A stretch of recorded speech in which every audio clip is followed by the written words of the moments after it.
You are listening to Claret and Blue, an Aston Villa podcast brought to you by Birmingham Live.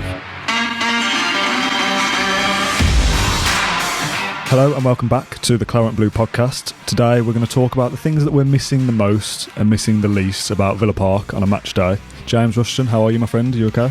All good. I think I'm going to make my way through the whole entire Asda shelf of instant noodles.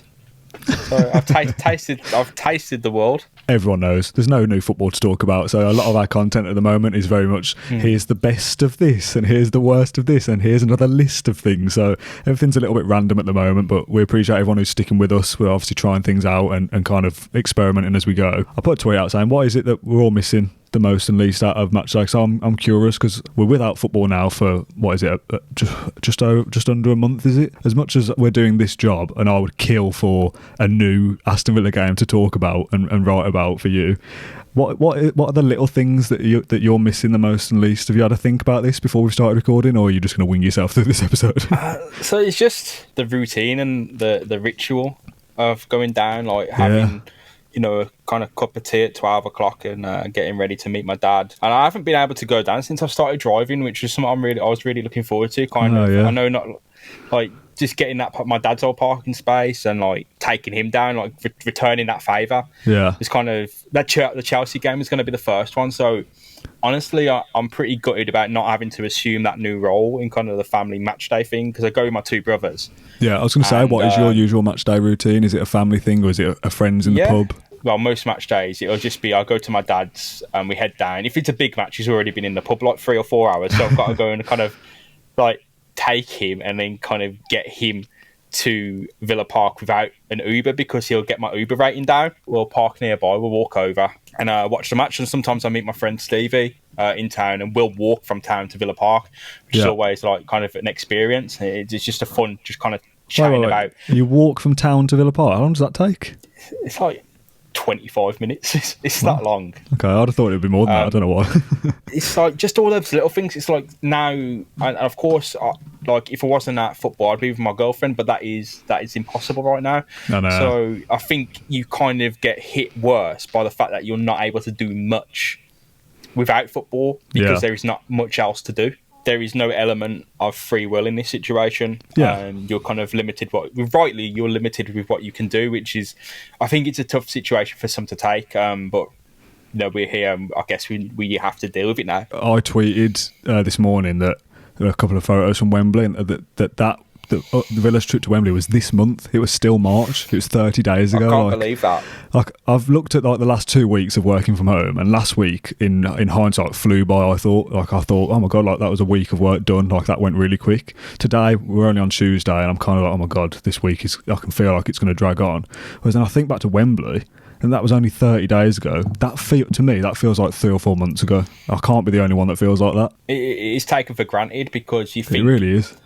There's a situation that exists, and it's a morbid situation, but you think that might be some people's last experience of Aston Villa, or their certain experience of Aston Villa with a relative.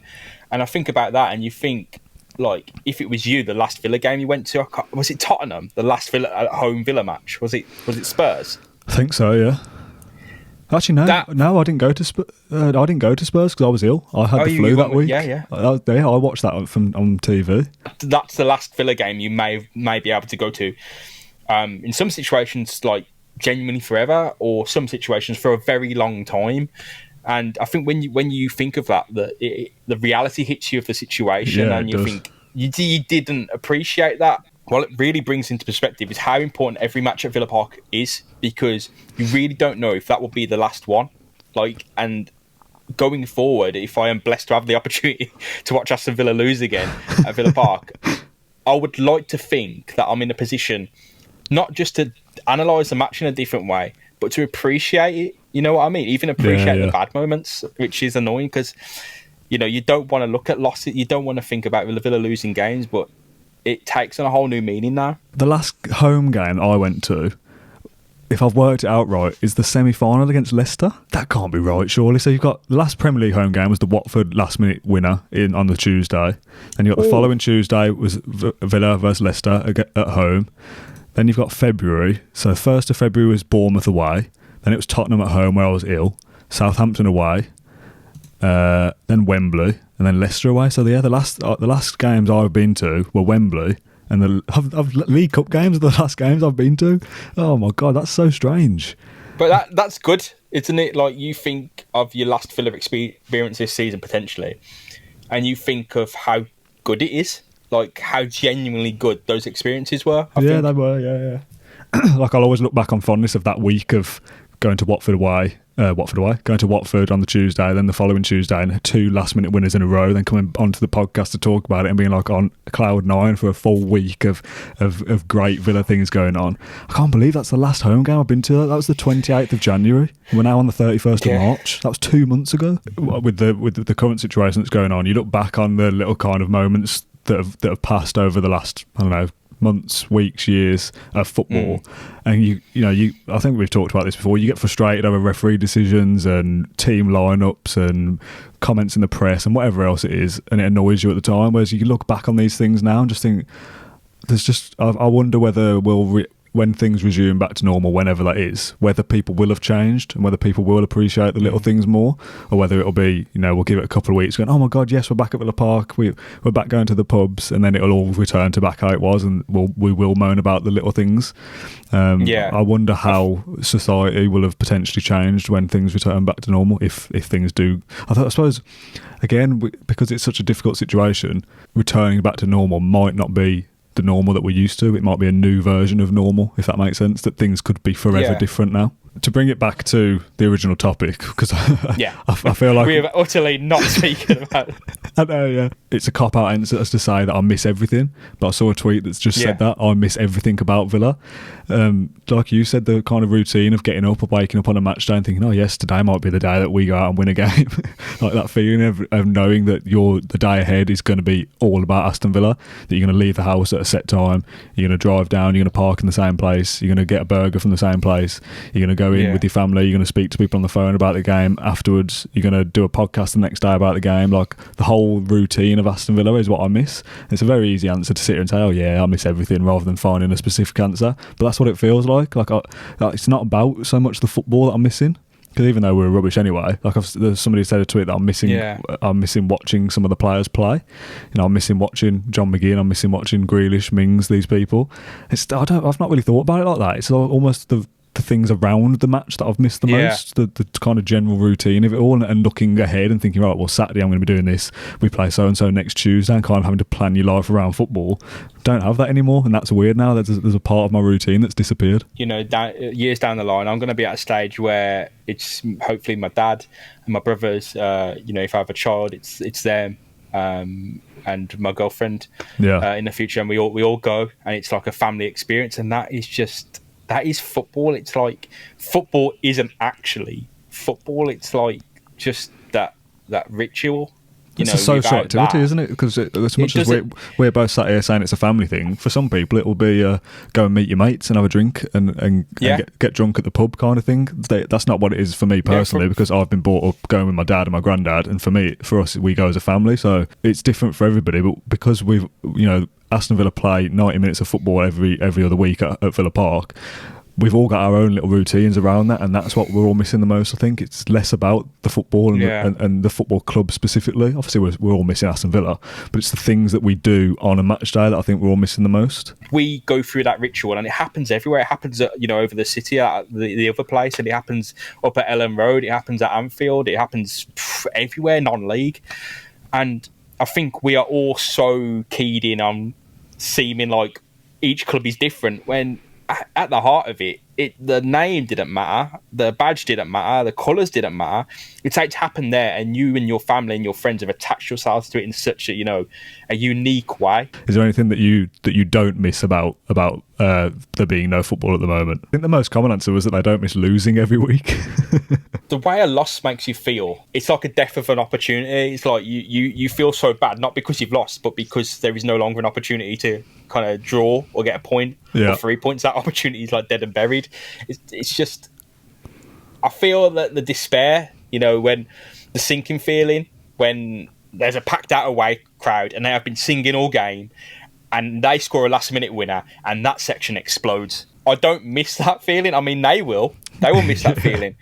Personally, I don't miss that feeling because you just sit, like, I try and stand up whenever I can. The feeling of that, like slumping back into the chair and just the despair, and it's like it's an unreasonable despair. It's just you're choosing to be so gutted about that. Like, it's only a goal, but I think the juxtaposition of how you fit, how they feel, and how you feel, I don't miss that because you're unable to kind of challenge it in your head. Yeah. Like it's unreasonable to feel so bad about something like that. I think if I had to think of something that I miss the least, it'd be very easy to say losing games or, you know, watching rubbish footballers or whatever it is. I think I miss the least the kind of, how can I explain it? The hangover of a defeat rather than in the moment, if that makes sense. Obviously, once you lose a game in the last minute or you lose a game generally, right there and then in the stadium is annoying and you feel horrible about it. But I think maybe part of it is being in this industry as well, but it's the hangover of a defeat that we have to talk about it for the next couple of days, or we have to scroll through Twitter on an evening and see the meltdown of people losing their minds over a defeat and people arguing with each other and people, you know, going off at each other. I don't miss any of that.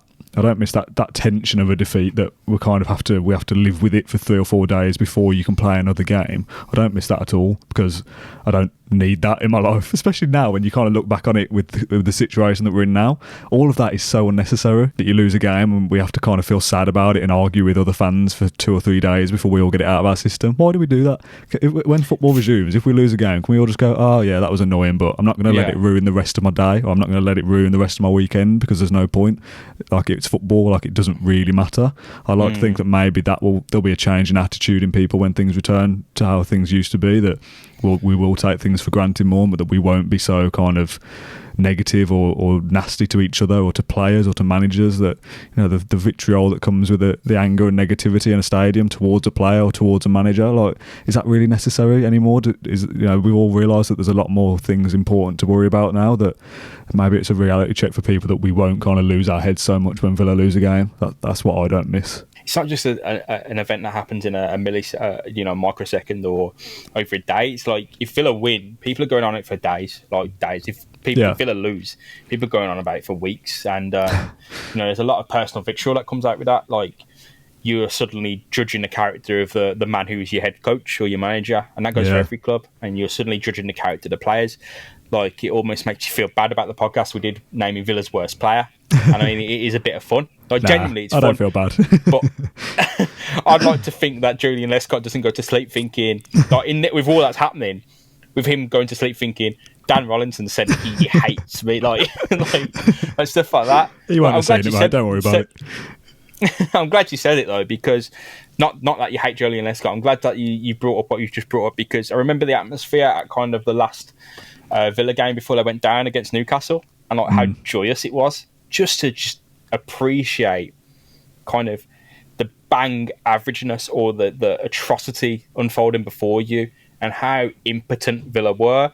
But to be able to have fun in that situation, or be able to not mock it or make the players feel bad, but almost just enjoy yourself separately to the on-pitch occasion. Yeah, I miss a lot about Villa. Miss it so much. Obviously, I've been missing Villa over the last couple of weeks anyway, but now we've actually sat down to talk about it, there's so much more than I first realised that I miss about it, and it's quite sad, really. Like, a lot of these podcast episodes at the moment, like, we're trying to keep going to bring people a bit of entertainment and bring something a bit light-hearted.